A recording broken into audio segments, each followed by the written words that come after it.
ప్రేక్షకులందరికీ కూడా ముందు మరి విశ్వావసు ఉగాది నామ సంవత్సర శుభాకాంక్షలు. అయితే ఈ విశ్వావసు ఉగాది దేశ కాలమాన పరిస్థితులు ఎలా ఉండబోతున్నాయి, తర్వాత ఈ ఏడాది ముఖ్యమైన విశేషాలు ఏంటి, తర్వాత మరి ఏ ఏ నదులకి పుష్కరాలు రాబోతున్నాయి, ఎప్పుడు రాబోతున్నాయి, అలాగే గ్రహణాలు ఏమైనా ఉన్నాయా, ఇలాంటి సాధారణ విశేషాలని ముందుగా తెలుసుకుందాం. అయితే ఈ విశ్వావసు నామ సంవత్సరంలో మనకి ప్రారంభమే 6 గ్రహాల కూటమి ఒక విశిష్టతతో రానుంది. ఇది తదనంతరం మళ్ళీ ఇంచుమించుగా ఏప్రిల్ మధ్య వరకు కూడా పంచగ్రహ కూటమితో అలరారనుంది. ఇక ఇంతేకాకుండా ఈ సంవత్సరం అంతా కూడా అనేక రకాలైన విధానాల్లో అంటే కాంబినేషన్స్ అంటాం, అలాంటి కాంబినేషన్స్లో ఈసారి మనకి ఈ సంవత్సరం అంతా నిండి ఉంది. ఇలా 6 గ్రహాల కూటమి కొన్నాళ్ళు, చతుర్దశ కూటమి కొన్నాళ్ళు, పంచగ్రహ కూటమి కొన్నాళ్ళు, త్రిగ్రహ కూటమి కొన్నాళ్ళు, ఇలా వీటితో పాటుగా ఇంచుమించుగా జూన్ నెలలో మనకి సంపూర్ణ కాలసర్ప దోషంతో పాటుగా ఇంచుమించు గ్రహాలన్నీ కూడా మనకి ఈ సింహము తర్వాత కుంభానికి మధ్య మొత్తం అన్ని గ్రహాలు మాలికా యోగం అంటాం, అన్ని గ్రహాలు కూడా ఇంచుమించుగా మనకి ఇటు సింహం నుంచి కుంభం మధ్య నెలకొని ఉండటం అనేది కూడా జరుగుతుంది. తర్వాత మరి ఈ యొక్క విశ్వావసు నామ సంవత్సరంలో వచ్చే 2 గ్రహణాలు కూడా ఎలాగైతే ఇప్పుడు ఈ సింహానికి కుంభానికి మధ్య మనకి ఈ రకమైన గ్రహమాలిక యోగం అనేది లేదా కాలసర్ప దోషం అనేది పట్టి ఉంటే, మళ్ళీ ఇదే గ్రహాలకే ఈ యొక్క చంద్రగ్రహణం అనేది, అంటే ఈసారి కూడా ఈ ఏడాది మనకి సూర్యగ్రహణాలు ఏవి కూడా కనిపించవు, 2 కూడా సంపూర్ణ చంద్రగ్రహణాలుగానే చెప్పవలసి ఉంటుంది. అయితే సెప్టెంబరు 7 రాత్రి వచ్చేది ఏదైతే ఉందో, అంటే అది ఇంచుమించుగా అర్ధరాత్రి వరకు కొనసాగుతుంది కాబట్టి తెల్లవారితే 8 అనుకోవాలి. ఈ సెప్టెంబర్లో వచ్చేది పూర్వభద్ర నక్షత్రం కుంభరాశిలో ఈ గ్రహణం పట్టడం అనేది ఉంటే, మరి వచ్చే సంవత్సరం 2026 ఫిబ్రవరి 2వ తారీఖు, అంటే 2వ నెల ఫిబ్రవరి 26వ తారీఖు, ఫిబ్రవరి 26వ తారీఖు వచ్చే చంద్రగ్రహణం అనేది మీకు సింహరాశిలో పట్టనుంది. అంటే అన్నీ కూడా ఈసారి కొద్దిగా సింహ కుంభరాశుల మీద ప్రభావం ఎక్కువ ఉండేలాగా కూడా కనిపిస్తుంది. పైగా ఏదైతే మరి కుంభరాశికి ఇప్పటికే ఏళ్ళనాటి శనిలో ఉండటం అనేది ఒకటైతే, మరి ఈ సింహరాశి వాళ్ళకి ఇప్పుడు కొత్తగా మార్చి 29 నుంచి అష్టమ శని అనేది కూడా ప్రారంభమైంది. కనుక ఈ సింహ కుంభరాశుల వాళ్ళు ఆరోగ్య విషయంలోనూ ఆర్థిక విషయాల్లో కూడా ఎక్కువ జాగ్రత్త తీసుకోవాల్సి ఉంటుంది. ఇక మిథునంలోకి ఎప్పుడైతే మరి మే 15వ తారీఖు, అంటే ఇంచుమించు మే 14వ తారీఖు అర్ధరాత్రి మిథునంలోకి గురుడు ప్రవేశిస్తాడు. అప్పటి నుంచి మనకి అంటే మర్నాడు రోజు 15వ తారీఖు నుంచి 26వ తారీఖు కూడా 26వ తారీఖు వరకు 12 రోజుల పాటు మనకి సరస్వతి నది పుష్కరాలు రాబోతున్నాయి. ఇక ఈ నెలలో కొంత జ్యేష్ఠ మాసంలోను, తర్వాత మార్గశిరము, తర్వాత వచ్చే మరి మాఘమాసంలో కూడా కొంతవరకు మరి ఈ యొక్క మౌఢ్యములు కూడా రానున్నాయి. ఇవి ఈ రకంగా మనకి ముఖ్యంగా ఇప్పుడు వచ్చే ఈ ఉగాది యొక్క విశిష్టతలు. అయితే ఇక దేశ కాలమాన పరిస్థితులుగా చూసినట్టయితే కనుక ఈ ఏడాది బంగారము ఎంత పెరిగినప్పటికీ కూడా, అంటే చాలామంది విశ్లేషణ ప్రకారము 1,00,000 అధిగమిస్తుంది లేదా కనీసం 1,00,000 దాకా వస్తుందనేది ఎంతవరకు నిజమో, అలాగే ఇంచుమించుగా వచ్చే సంవత్సరం ఫిబ్రవరి మార్చికి మళ్ళీ 80-85 మధ్య స్థిరంగా ఉండిపోయే అవకాశాలు కూడా అలానే కనిపిస్తున్నాయి. తర్వాత వివిధ గ్రహాల యొక్క కూటమి వల్ల మరి రకరకాలైన రోగాలు కూడా మనుషులకి వెన్నంటడం అనేది అయితే ఉంటుంది. అయితే ప్రమాదాల స్థాయి మాత్రం తక్కువగా ఉంటుందని చెప్పచ్చు. రకరకాల వేరియంట్స్ ఉండొచ్చు కానీ అవి ఏవి కూడా మనకి మృత్యువుకి తీసుకెళ్ళవు. ఇక ప్రతి ఒక్కళ్ళు కూడా ఈ కలుషిత ఆహారం, తర్వాత వాళ్ళకి ఏదైనా సరే అకాల నిద్ర, అకాల భోజనం వల్ల తరచూ ఈ జీర్ణ వ్యవస్థకు సంబంధించిన విషయాల్లో ఎక్కువగా ఇబ్బందులు పడే అవకాశాలు ఎక్కువగా కనిపిస్తున్నాయి. ఇక ఆగస్టు నుంచి అక్టోబర్ మధ్య ఈసారి కొంతవరకు అధిక వర్షాలు, తర్వాత లేదా ఈ వరదలు ఇలాంటివి ఏమైనా సరే కొంత ప్రకృతి విలయ తాండవంగా చెప్పవలసి ఉంటుంది.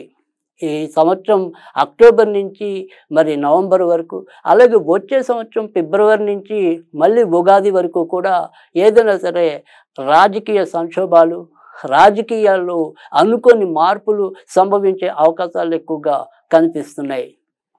ఇక ఏవైతే ధాన్యపు ధరలు ఉంటాయో ఈసారి మరి ధాన్యాధిపతిగా కుజుడు కనుక ఏవేమైనా సరే ఈ ధరలు అనేది హెచ్చుతగ్గులు ఎక్కువగా ఉంటాయి.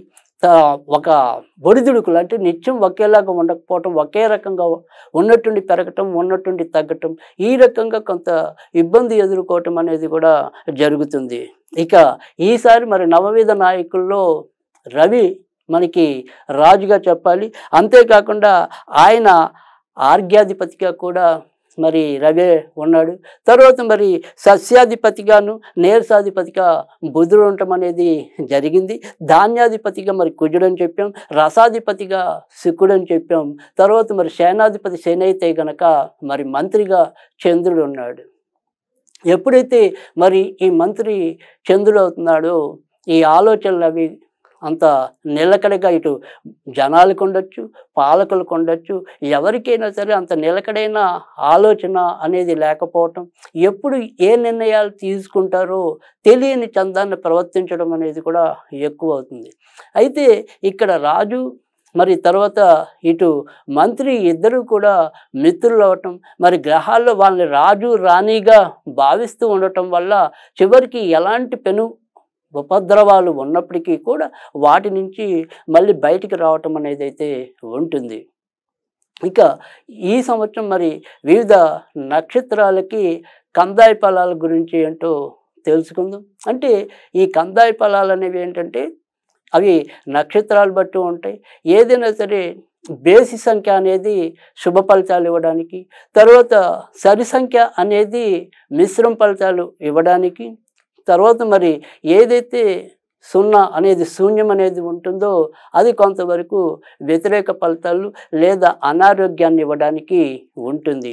మరి ఈ ఏడాది ఏదైతే అశ్విని నక్షత్రం ఉందో వారికి 3 అంటే మొదట 3, తర్వాత 0, తర్వాత 4 వీటిని మనం ఎలా భావించాలి అంటే కనుక ఇవి 4 నెలలకి ఒక ఫలితంగా తీసుకోవాలి. అంటే మొదట 4 నెలలు 3, తర్వాత 4 నెలలు 0, తర్వాత మరి చివరి 4 నెలలు కూడా 4. అంటే మొదట ఉన్న 3 కాబట్టి అశ్విని నక్షత్రం వాళ్ళకి మొదట మంచి ఫలితాలని, తర్వాత మధ్యలో 4 నెలలు అంత చెడు ఫలితాలు ఎక్కువ ఉంటాయని, చివరి మిశ్రమ ఫలితాలు ఉంటాయని భావించాలి. అలాగే ఇప్పుడు నేను చెప్పబోయే మిగతా నక్షత్రాల వాళ్ళందరూ కూడా ఇదే రకంగా 4 నెలలకి ఈ ఫలితాలు ఉండటం అనేది ఉంటుంది.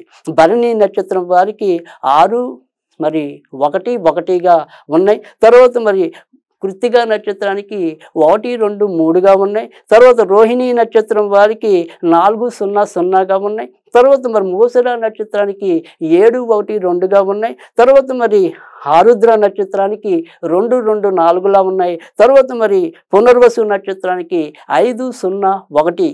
ఇక పుష్యమి నక్షత్రానికి అయితే గనక 1, 1, 3. ఇక ఆశ్లేష నక్షత్రానికి అయితే గనక 3, 2, 0. ఇక మకా నక్షత్రానికి 6, 0, 2. పుబ్బ నక్షత్రానికి అయితే గనక 1, 1, 4. ఉత్తర నక్షత్రానికి 4, 2, 1. హస్త నక్షత్రానికి 7, 0, 3. ఇక చిత్తా నక్షత్రానికి 2, 1, 0. స్వాతి నక్షత్రం 5, 2, 2. విశాఖ నక్షత్రం 0, 0, 4. ఇక అనురాధ నక్షత్రం అనేది 3, 1, 1. జ్యేష్ఠ 6, 2, 3. మూల 1, 0, 0. పూర్వాషాఢ 4, 1, 2. ఉత్తరాషాఢ 7, 2, 4. ధనిష్ట శ్రవణ నక్షత్రం 2, 0, 1. ధనిష్ట 5, 1, 3. శతభిషం 0, 2, 0. పూర్వభద్ర 302, ఉత్తరాభద్ర 614, చివరిగా మరి రేవతి 121. ఈ రకంగా మనం కందాయ ఫలాల గురించి తెలుసుకోవాలి. ఇంకా ఏదైనప్పటికీ కూడా ఈ విశ్వావసు నామ సంవత్సరం ఏదైతే ఉందో మనకి ఇది తెలుగు సంవత్సరాల్లో 39వది అవటం అనేది. తర్వాత ఏదైతే మరి ఈ యొక్క సంఖ్యాశాస్త్రం ప్రకారం కూడా చివర ఏదైతే మరి 2025 అనేది కూడినప్పుడు అది 9 రావటం అనేది. కనుక ఇటు 3 గురుడు నంబర్ అనేది, 9 అనేది కొంతమంది ప్రకారం కుజుడైతే కొంతమంది శుక్రుడు. కనుక ఏదైనప్పటికీ కూడా ఆర్థిక అభివృద్ధి పెరగటం అనేది ఎలా ఉంటుందో ఇబ్బందులు కూడా, ప్రమాదాలు కూడా అదే రకంగా రావటం. తర్వాత ఎవరైతే మరి ముఖ్యమైన సెలబ్రిటీస్ అనుకోకుండా వాళ్ళు అప్పుల బారిన పడటం అనేది, వారి యొక్క జీవితాల్లో కొన్ని చీకటి రేఖలు నిర్ద్వందంగా బయటికి రావటం అనేది కూడా జరుగుతుంది. తర్వాత ఏదైతే మరి విశృంఖలత్వంగా అశ్లీలత అనేది ఏదైతే పెరుగుతుందో దాని మీద కొంతవరకు దృష్టి సారించడానికి కేంద్ర ప్రభుత్వం అయితేనేమి ఇతర ప్రభుత్వాలు కూడా కొంత సమాయత్తం అవటం అనేది అయితే ఉంటుంది. సైబర్ నేరగాళ్ళు ఎంత విజృంభించినప్పటికీ కూడా మళ్ళీ అదే స్థాయిలో దానికి వీరు ముందు ప్రణాళికలు కొంతవరకు రచించడానికి, అంటే టెక్నికల్గా మనం ఎంతో కొంత బాగా ముందుకే పరిగెత్తే అవకాశం కూడా ఈ ఏడాది ఎక్కువగా కనిపిస్తుంది. అలాగే జిఎస్టీ ద్రవ్యోల్బణం వీటి యొక్క వృద్ధి రేట్ అనేది కూడా పెరిగేలాగా కనిపిస్తుంది. కనుక విశ్వావసు అనేది ఎన్ని ఒడిదుడుకులు, ఎన్ని ప్రమాదాలు ఎదురైనా కూడా తట్టుకుని నిలబడగలగడానికి ఎంతో కొంత ఆస్కారం ఉంది. కనుక ఎవరు కూడా మరీ భీతిల్లి చెందవలసిన అవసరం లేదు. అలాగే ఏదైనా సరే మనము ఇబ్బంది పడతామోనేమో అని ముందుగానే పిరికిగా కుంచుకుపోవాల్సిన అవసరం కూడా లేదు. ఇక ఈ సాధ్యమంత వరకు కూడా ఈ ఏడాది అంతా మనం ఎక్కువగా విష్ణుమూర్తిని పూజించడం వల్ల కూడా మనం ఎక్కువగా మంచిని పొందే అవకాశం ఉంటుంది. ఇది సాధారణ విశ్వావసు ఉగాది ఫలితాలు. మరి విశ్వావసు నామ సంవత్సరం వివిధ రాసుల వారికి ఏ రకమైన ఫలితాలని ఇవ్వబోతోంది? మరి ఈ వివిధ గ్రహాల కూటమి ఏదైతే మరి షష్టగ్రహ కూటమి కావచ్చు, పంచగ్రహ కూటమి కావచ్చు, అలాగే ఆకస్మికంగా ఏర్పడే వివిధ గ్రహాల దృష్టులు, అంటే శని కుజుల యొక్క సమసప్తక దృష్టి, మరి రవిశనుల సమసప్తక దృష్టి, ఇలాంటివి ఎన్నో కూడా రూపుదిద్దుకుంటున్న ఈ సంవత్సరంలో మరి ఎవరు ఎలాంటి ఇబ్బందులు పడతారు, ఎవరు ఎలాంటి ప్రయోజనాలని పొందగలుగుతారు అవి తెలుసుకుందాం. కర్కాటక రాశి. కర్కాటక రాశి వారికి అయితే గనక ఈ సంవత్సరం మరి ఆదాయం 8 ఉంది, మరి వ్యయం అయితే గనక 2 ఉంది. ఇక రాజ్యపూజ్య అవమానాల్లో రాజ్యపూజ్యం అనేది 7 ఉంది, అవమానం అనేది 3 ఉంది. అయినప్పటికీ కూడా ఈ కర్కాటక రాశి వారికి కొంతవరకు, అంటే గత కొద్ది నెలలుగా బాగుంది అనేది ఏదైనా సరే గోచారం అనేది ఉంది. తర్వాత ఎంత ఇబ్బంది పట్టినా కానీ ఏదో రకంగా, అంటే సంపాదన లేని వాళ్ళకి కూడా అప్పైనా సొప్పైనా సరే ఆ నిమిషానికి ఆ రకంగా డబ్బులు ఏదో రకంగా అంది వారి యొక్క బాధల నుంచి కొంత ముందుకు రావటం అనేది అయితే జరుగుతోంది.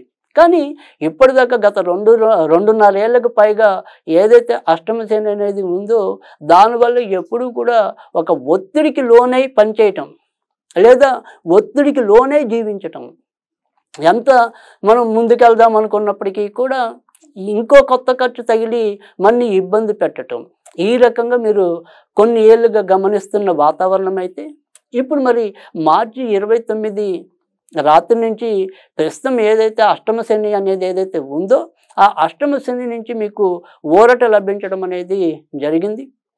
అలాగే ప్రస్తుతం ఉన్న ఏదైతే ఒక ఈ గ్రహాల కూటమి అనుకోవచ్చు, ఇవి అన్నీ కూడా మీకు తొందరలోనే మరిన్ని మంచికి శ్రీకారం చుట్టనున్నాయి.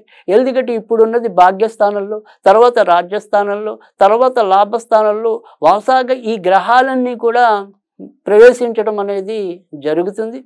కనుక మీకు క్రమంగా మరి ఏప్రిల్ నుంచి మరిన్ని మంచి మార్పులు వస్తాయి. జీవితంలో మీరు ఏవైతే ముఖ్యమైన నిర్ణయాలు పెట్టుకున్నారో, ప్రణాళికలు రచించుకున్నారో అవన్నీ కూడా ఒక రూపానికి రావటం అనేది జరుగుతుంది. అయితే ఖర్చులు అనేది ఎంత నియంత్రించుకున్నప్పటికీ కూడా మీ వల్ల కాని పని అని ఈ ఏడాది కూడా ఎక్కువగానే రుజువవుతుంది. అయితే ఆదాయం పెరగటం అనేది కొంతవరకు మంచవుతుంది. అలాగే ఇప్పటిదాకా మీ మీద ఎవరైతే మరి కొంతవరకు పెత్తనం చలాయించాలనుకుంటున్నారో, లేదా పలానా వాళ్ళ వల్ల నాకేదైనా ఇబ్బంది తలెత్తుతుందేమో అని చెప్పి మీరు ఏ మనుషులనైతే మీరు భావిస్తున్నారో వారి మీద మీరు పైచేయి సాధించటం, లేదా వాళ్ళు మీకు దూరంగా వెళ్ళిపోవటం, ఈ రకంగా కొన్ని మంచి మార్పులు అనేవి కూడా ముఖ్యంగా మే నుంచి జూన్ మధ్య ఎక్కువగా మనకి మంచి జరిగే పరిస్థితి కనిపిస్తుంది. కనుక కర్కాటక రాశి వారికి మరీ చెప్పుకోదగిన ఇబ్బంది అయితే ఉండదు.